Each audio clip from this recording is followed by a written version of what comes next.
Hello everyone, good morning. My name is Kuldeep Mishra. In the previous video class, we have discussed about the civil disobedience movement and how Gandhiji started this movement after but till 1934 the movement lost its momentum. So what the things happened during the movement? Today we will discuss about that. And for that the topic is how participants saw the movements, मतलब किस तरह से जो उसमें भाग लेने वाले लोग थे पार्टिसिपेंट्स, उन्होंने किस तरह से मूवमेंट को देखा है, हम उसके बारे में आज डिस्कस करेंगे. Okay, so now let's start the topic. let us now look at the different social groups that participated in the civil disobedience movement. Why did they join the movement? What were their ideas? What did Swaraj means to them, मतलब कि क्यों उन्होंने civil disobedience movement को join किया, क्या उनके ideas थे, मतलब उनके क्या विचार थे, उनकी क्या विचारधाराएं थी, उनके लिए स्वराज का मतलब क्या था, इन सभी चीज़ों के बारे में हम लोग डिस्कस करेंगे. In the country rich peasants communities like the Patidars of the Gujarat and Jat of Uttar Pradesh were active in the movement. जैसे गुजरात के एक पाटीदार थे जो कि एक पीजेंट्स की कम्युनिटी होती थी. तो जैसे आज भी हम लोग अक्सर सुनते होंगे कि गुज्जर जो होते हैं वो जाट होते हैं, या फिर जो जाट होते हैं वो भी आए दिन प्रोटेस्ट करते हैं, गुज्जर भी प्रोटेस्ट करते रहते हैं. तो ये अलग अलग कम्युनिटीज़ हैं पीजेंट्स की जो कि उस टाइम भी एक्टिव थी. तो ये मूवमेंट में भी बहुत ज़्यादा एक्टिव थी. Being produce of commercial crafts they were very hard to hit the trade depression and falling prices. अब क्या होता है कि एक कमर्शियल प्रोड्यूसर होने की वजह से, मतलब कि जो भी जिन क्रॉप्स के थ्रू जो है ज़्यादा से ज़्यादा रिवेन्यू वो कलेक्ट करते थे, तो अगर उसमें जो है एक डिप्रेशन देखने को मिलता है उनके ट्रेड के डिप्रेशन में, और जो प्राइजेस थे उनके प्रोडक्ट्स के वो सारे गिरने लगे थे. इस वजह से इनको जो है बहुत ही गहरा धक्का लगा था, जो इस पाटीदार्स और जाट्स जो पीजेंट थे. As their cash income disappeared, they found it impossible to pay the government's revenue demand. अब जैसे क्या हुआ कि as their cash income disappeared, मतलब जबकि जो इनको कैश इनकम मिलती थी वो धीरे धीरे गायब भी होने लगी मार्केट से. they found it impossible to pay the government's revenue demand. तब उन्हें ऐसा लगने लगा कि अब गवर्नमेंट जो हमसे रेवेन्यू की डिमांड करती है हम उसको भी नहीं पे कर पाएंगे, क्योंकि जब हमारे पास ही पैसा नहीं है तो कैसे कर पाएंगे. And the refusal of government to reduce the revenue demand led to the widespread resentment. अब जब गवर्नमेंट ने जो है एक तरह से उनको मना कर दिया कि आपको जो है रेवेन्यू पे करना ही करना है, उसमें किसी भी तरह की क्या हो सकती है, आपको किसी भी तरह की छूट वगैरह नहीं देने वाली. तो इससे क्या होने लगा था कि जो ये पीजेंट्स थे इनके अंदर कहीं ना कहीं जो है बात चलने लगी थी कि अब इसका प्रोटेस्ट तो करना ही करना. These rich peasants became enthusiastic support of civil disobedience movement. अब इन्हीं पीजेंट्स को जो है जब गांधी जी के सिविल डिसोबीडियंस मूवमेंट के बारे में पता चला, तुरंत ये लोग क्या हो गए, उसमें पार्टिसिपेट कर गए. भाई इनके पास तो रीज़न भी था कि हमें क्यों पार्टिसिपेट करना है. Organising their communities and at a times forcing reluctant members to participate in the boycott programmes. धीरे धीरे इन्होंने अपनी कम्युनिटीज़ को ऑर्गेनाइज़ किया और धीरे धीरे जो है जो भी इच्छुक मेंबर, मतलब कि जो चाहते थे कि इसमें इन्वॉल्व होना, तो उन्होंने जो है अपने आप को जो है इसमें इन्वॉल्व किया इस बाइकआउट प्रोग्राम में और पार्टिसिपेट किया. For them the fight for Swaraj was a struggle against high revenue. अब इनके लिए जो पीजेंट्स थे, इनके लिए जो स्वराज का मतलब था वो ये था कि स्ट्रगल अगेंस्ट द रेवेन्यू, मतलब टैक्स के अगेंस्ट में जो ये स्ट्राइक्स कर रहे हैं, स्ट्रगल कर रहे हैं, यही इनके हिसाब से स्वराज था. But they were deeply disappointed when the movement was called off in 1931 without the revenue rate being revised.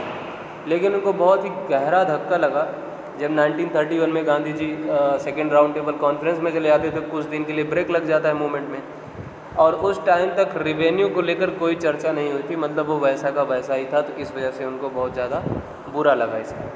So when the movement was restarted in 1932, many of them refused to participate. लेकिन जब फिर से गांधी जी वहाँ से वापस आते हैं second round table conference से, तो जब वो 1932 में फिर से रीस्टार्ट करते हैं मूवमेंट को, तो फिर क्या होता है, बहुत सारे जो उसमें थे उन्होंने पार्टिसिपेट करने से ही मना कर दिया, क्योंकि उनको लगा कि फिर अभी ऐसा होगा कहीं ना कहीं बंद कर देंगे उसको। The poorer peasantry were not interested in the lowering of the revenue demand. तो जो पुअरर पीजेंट्री थे, मतलब कि जो खेतों में काम करने वाले जो गरीब किसान थे, उनका क्या था कि were not just interested in the lowering of the revenue demand, और बहुत ज़्यादा इंटरेस्ट उन्होंने दिखाया भी नहीं कि रेवेन्यू जो है इसमें थोड़ा बहुत कम किया जाए। Many of them were small tenants cultivating land they had rented from landlords. तो बहुत सारे ऐसे भी थे जो एक तरह से अपने ही खेतों के किराएदार हो गए थे, मतलब अपनी खेतों की खेती करते थे, लेकिन वो कब्जेदारी उस पर ज़मींदारों की होती थी, तो एक तरह से ज़मींदार उनको रेंट पर दे रखे थे। एज द डिप्रेशन कंटिन्यूड, अब जैसे जैसे ये जो अवसाद था, एक तरह से जो एक दुख का माहौल चल रहा था, बढ़ता गया, and cash incomes dwindle and small tenant found it difficult to pay their rent. तो अब क्या होने लगा कि जो अब छोटे किसान थे उनको भी लगने लगा कि अरे हम तो इनका रेंट ही नहीं पे कर पाएंगे, किसका, ज़मींदारों का, तो उनको भी समस्या होने लगी, क्योंकि अब इनकम जो है कम हो रही। They wanted the unpaid rent to landlord to be remitted. अब वो क्या चाहते थे कि वो लैंडलॉर्ड को जो है अब रेंट जो है पे ना करें, या फिर उसमें थोड़ा बहुत कमी की जाए, ठीक है। रीमिटेड और अनपेड मतलब या तो वो मतलब पे ही ना करे, या तो उसमें थोड़ा बहुत कमी की जाए। They joined a variety of radical movement. इसी वजह से उन्होंने अब ये लोग जो है इन्वॉल्व हो रहे हैं। पहले ये लोग का मन नहीं था, बिल्कुल नहीं इंटरेस्टेड थे। जब कौन इंटरेस्टेड था, जब ज़मींदार वगैरह इंटरेस्टेड थे, तो इनको लगता था कि रहने दो, परेशान होने दो, सबको हमें बहुत परेशान करते हैं, ऐसी सोच थी। लेकिन जब इन तक बात आई तब इन्होंने शुरू किया मूवमेंट। तो often led by socialist and communist. अब इनके मूवमेंट को अक्सर जो है जो समाजवादी लोग होते थे, कम्युनिस्ट होते थे, तो वो लोग ही लीड करते थे। apprehensive of raising issues that might upset the rich peasants and landlord, the Congress was unwilling to support no rent campaign in most places. Apprehensive of raising issues that might upset the rich peasants. अब जो ये issues थे, मतलब कि जो ये poor peasants थे, इनके इशूज़ क्या थे कि ये जो है रेंट ही ना पे करें, किसको, ज़मींदारों को, या फिर उसमें कुछ कमी कर दें। तो ये जो इशू था, तो इससे क्या होने वाला था कि जो रिच पीजेंट्स थे उनको जो है अपसेट कर सकता था ये इशू, और लैंडलॉर्ड्स को। तो इस वजह से जो कांग्रेस थी was unwilling to support no rent campaign in most places. तो कांग्रेस की जो एकदम से मतलब कि इच्छा नहीं थी कि वो जो है नो रेंट वाला कैंपेन जो है करे। तो बहुत सारे प्लेसेस पे उसने सपोर्ट भी किया कि no rent, unwilling to support no rent campaign. बहुत सारे मतलब कि प्लेसेस पे, जगहों पर जो है उसने नो रेंट कैंपेन को सपोर्ट ही नहीं किया, उसकी इच्छा ही नहीं थी। So the relationship between the poor peasants and the Congress remained uncertain. तो इस वजह से क्या हुआ कि जो संबंध बनना चाहिए था गरीब किसानों का कांग्रेस के साथ, वो अनिश्चित सा रह गया, निश्चित हुआ ही नहीं कि हाँ इनके साथ रिलेशन अच्छे हैं या नहीं। What about the business class. अब इतना तो हमने सिर्फ ये जाना कि किसानों की क्या समस्याएं थी, किस वजह से उन्होंने जो है मूवमेंट ज्वाइन किया। जो बड़े बड़े ज़मींदार थे, जब उनको रेवेन्यू अपना कुछ उसमें कुछ कमी करानी थी, तब वो जो है जाते हैं, मतलब कि सिविल डिसोबीडियंस में पार्टिसिपेट कर देते हैं। लेकिन जब उस वही बात टेनेंट्स पर आती है, जो पुअर पीजेंट्स हैं, तो ज़मींदार से अपने रेंट्स को कम कराना चाहते हैं, उसको ख़त्म भी करवाना चाहते हैं। तो सभी के लिए अलग अलग मतलब था स्वराज का। अब बिज़नेस क्लास का हम पढ़ेंगे कि क्या इनके लिए कैसा था ये civil disobedience movement. How did they relate to civil disobedience movement. इन्होंने किस तरह से जो है रिलेट किया। During the First World War, जब 1914 में वर्ल्ड वॉर चल रहा था, शुरुआत होती है उसकी, Indian merchants and industrialist had made a huge profit and become a powerful. तो जो भारतीय व्यापारी थे और जो उद्योगपति थे, इनको जो है बहुत ज़्यादा प्रॉफिट हुआ और ये जो है बहुत पावरफुल हो गए। क्यों हो गए? क्योंकि ब्रिटेन का ज़्यादा से ज़्यादा पैसा चला जाता था किसमें, ब्रिटेन एक तरह से बिजी हो गया था वर्ल्ड वॉर में, और उस टाइम तक जो है इंडिया की जो इंडस्ट्रीज थे, मर्चेंट्स थे, उनको जो है एक तरह से प्रॉफिट मिल गया, क्योंकि उसका जो एक फोकस था इंडिया की तरफ से डाइवर्स हो जाता है, वो वर्ल्ड वॉर की तरफ चला जाता है। Keen on expanding their business, they now reacted against the colonial policies. They restricted business activities. तो अब इसी वजह से जो है कि इनके अंदर एक तरह की इच्छा थी कि हम ये अपने बिजनेस एम्पायर को और ज़्यादा बढ़ाएं। They now reacted against colonial policies. अब इन्होंने जो है जो कॉलोनियल पॉलिसीज़ थी, जो ब्रिटिश की पॉलिसीज़ थी, उसके अगेंस्ट रिएक्ट करना शुरू कर दिया। बहुत सारी बिजनेस एक्टिविटीज़ को रिस्ट्रिक्ट कर दिया, मतलब कि जो कुछ भी रिस्ट्रिक्शन लगाए गए थे बिजनेस एक्टिविटीज़ पर, जो इंडियन इंडस्ट्रियों पर, उसके लिए अगेंस्ट जो है इन्होंने कॉलोनियल पॉलिसीज़ पर रिएक्ट करना शुरू किया। They wanted protection against imports of foreign goods and rupee sterling foreign exchange ratio that would discourage imports. Imports means क्या होता है कि आयात, मतलब जो चीज़ हम खरीदते हैं बाहर से। दे वांटेड प्रोटेक्शन, मतलब उसके लिए क्या चाहते थे, प्रोटेक्शन चाहते थे, जो भी बाहरी सामान है। And rupee sterling foreign exchange ratio, तो इंडिया का रुपी और वहाँ का स्टर्लिंग यूरोपियन कंट्री का, इसके बीच में जो मतलब कि करेंसी का जो एक्सचेंज होता है, उसका एक रेशियो फिक्स करना चाहिए आपको। दैट वुड डिस्करेज इंपोर्ट्स, और जिसकी वजह से क्या होगा कि जो आयात है उस पर थोड़ा बहुत प्रतिबंध लगेगा। जब आयात पर प्रतिबंध लगेगा तो हो सकता है कि जैसे कि आज क्या होता है कि हम किसी भी चीज़ का इंपोर्ट ज़्यादा करते हैं, एक्सपोर्ट कम करते हैं। तो इसका मतलब क्या है कि हम दूसरे देशों पर डिपेंड हैं किसी सामान के लिए, प्रोडक्ट के लिए। तो अगर हम एक्सपोर्ट करेंगे, इसका मतलब हमारे पास जो है उसकी अबंडेंसिटी है, मतलब मात्रा बहुत ज़्यादा है उसकी, इसी वजह से हम उसको एक्सपोर्ट कर पा रहे हैं। तो इंपोर्ट को डिस्करेज करने के लिए सारी चीज़ें प्लान कर रहे थे जो इंडस्ट्रियलिस्ट थे। कहाँ के इंडस्ट्रियलिस्ट? Indian industry.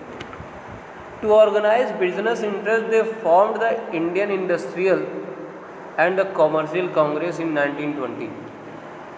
अब बिजनेस इंटरेस्ट को एक साथ में जो संगठन बनाने के लिए इन्होंने क्या इस्टेब्लिश किया, Indian industrial and commercial Congress जो है 1920 में इन्होंने फॉर्म किया। And the federation of Indian chamber of commerce and industries, जिसके बारे में आज भी हम सुनते हैं फिक्की का इस्टेब्लिशमेंट 1927 में ही हो चुका था, आप लोग जान लो। इसका फुल फॉर्म क्या है? Federation of Indian chamber of commerce and industry. It was established in 1927 led by prominent industrialist like Purushottam Das, Thakur Das and G D. Birla. इन तीनों जो प्रोमिनेंट मतलब फेमस प्रसिद्ध इंडस्ट्रियलिस्ट थे, इन तीनों के द्वारा ये लीड किया गया। The industrialist attacked colonial control over the Indian economy and supported the civil disobedience movement when it was first launch. तो इंडस्ट्रियलिस्ट थे, इनको मौका मिला जब सिविल डिसोबीडियंस मूवमेंट लॉन्च किया गया पहली बार, तो इन्होंने क्या किया कि इनको जो है क्या किया, कॉलोनियल कंट्रोल पर अटैक करना चाह रहे थे, और जिससे कि इंडियन इकोनॉमी क्या हो जाए, थोड़ा ग्रो करे। इस वजह से जो है इन्होंने जो है पहली बार सिविल डिसोबीडियंस मूवमेंट में अपने आप को इन्वॉल्व किया और उसको सपोर्ट किया। They gave financial assistance and refuse to buy or sell imported goods. अब इन्होंने जो है उस मूवमेंट के दौरान जो भी पैसे वैसे लगते थे उसके लिए मदद की, और पूरी तरीके से जो फॉरेन या इम्पोर्टेड गुड्स होते थे, मतलब कि जो बाहर से मंगाए हुए सामान होते थे, उनको एक तरह से बहिष्कार कर दिया उन सभी चीज़ों का। Most businessmen came to see Swaraj as a time when colonial restriction was a business would no longer exist and the trade and industry would flourish without constraints। बहुत सारे ऐसे उद्योगपति थे जो कि सिर्फ ये देखने के लिए आए कि Swaraj when colonial restriction on business would no longer exist। तो बहुत सारे जैसे जो थे कि उनको ऐसा लगने लगा था जो colonial restriction है बिजनेस पर, अब वो ज़्यादा दिन तक नहीं रहने वाला। Trade and industry would flourish without constraints, मतलब कि जो व्यापार है और जो उद्योग है ये बहुत ही आसानी से चलेगा बिना किसी रोकथाम के। But after the failure of round table conference, लेकिन जैसे ही राउंड टेबल कॉन्फ्रेंस की फेल्योर देखने को मिलती है, सुनने को मिलती है, बिजनेस ग्रुप और नो लॉन्गर यूनिफॉर्मली इंथ्यूसियास्टिक। अब जो बिज़नेस ग्रुप था उसके अंदर का जो उत्साह था वो अचानक से ही खत्म होने लगा। They were apprehensive of the spread of militant activities and worried about the prolonged disruption of business as well as the growing influence of the socialism amongst the younger member of the Congress.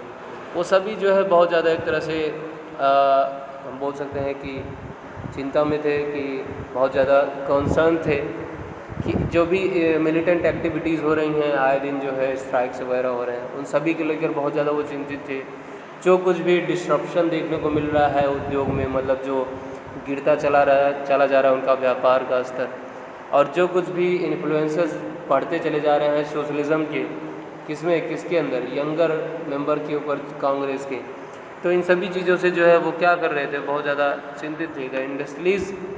The industrial working class did not participate in the civil disobedience movement in large number except in the Nagpur region.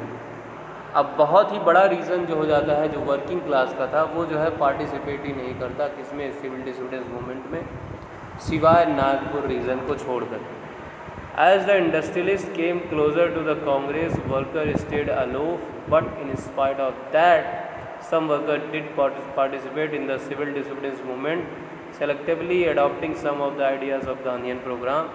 अब क्या होता है, लेकिन बहुत सारी चीज़ें होती भी हैं कि जैसे सभी लोगों ने ऐसा नहीं किया कि जब कांग्रेस जो है और ज़्यादा करीब आती है इंडस्ट्रियलिस्ट के और उनको बोलती है कुछ ना कुछ, तो ऐसे बहुत सारे वर्कर्स भी थे जो पार्टिसिपेट करते हैं सिविल डिसोबीडियंस मूवमेंट में, लेकिन उनके कुछ आइडियाज़ जो थे गांधीयन प्रोग्राम से रिलेटेड थे, मतलब कि सिलेक्टेड आइडियाज़ जो गांधी जी के थे उनको जो है उन्होंने शामिल किया, जैसे कि बाइकआउट करना फॉरेन गुड्स का, and part of theirs own movements against the low wages and the poor working conditions, मतलब कि जो भी आपकी लो वेजेस हैं इन पर काम करना है और जो आपकी वर्किंग कंडीशन है उसको सुधारना है।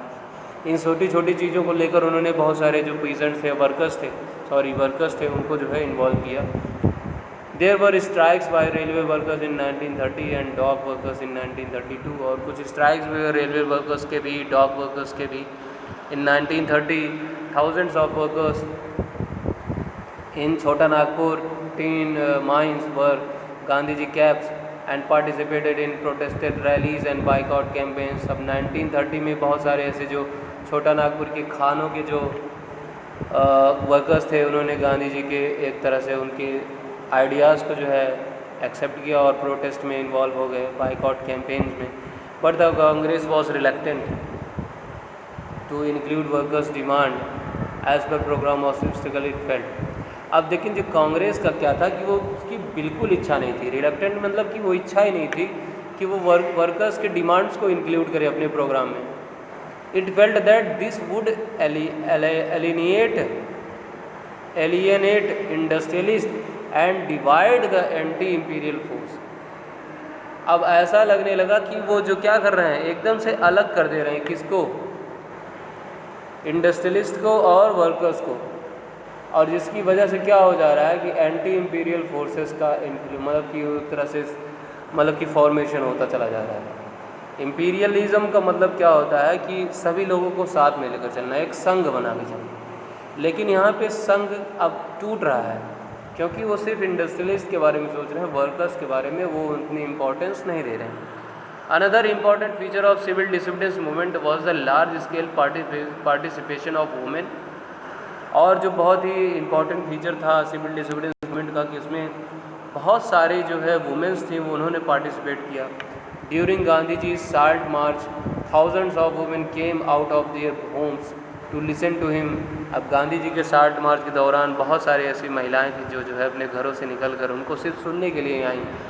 दे participated in protest and marches manufactured salt, मतलब गांधी जी के साथ उन्होंने पार्टिसिपेट किया, उनके साथ यात्राएं की, मतलब कि हर जगह पर वो सब गई। आप ये फिगर के थ्रू आप देख सकते हो। Picked foreign clothes and liquor shops, बहुत सारी इन्होंने दुकानों को जलाया, कपड़ों को जलाया। मेनी वेंट टू जेल, बहुत सारे ऐसी भी थी जो जेल तक गई। In urban areas these women were from high cast and families.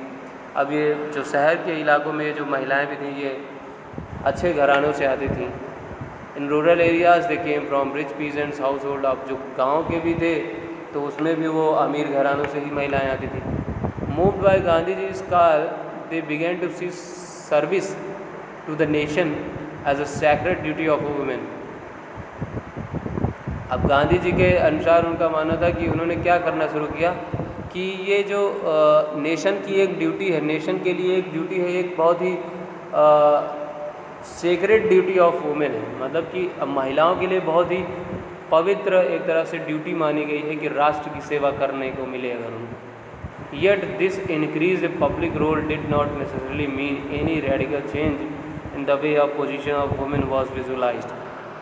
अब क्या होता है कि yet this increase public role did not necessarily mean any radical change in way of position of women was visualised.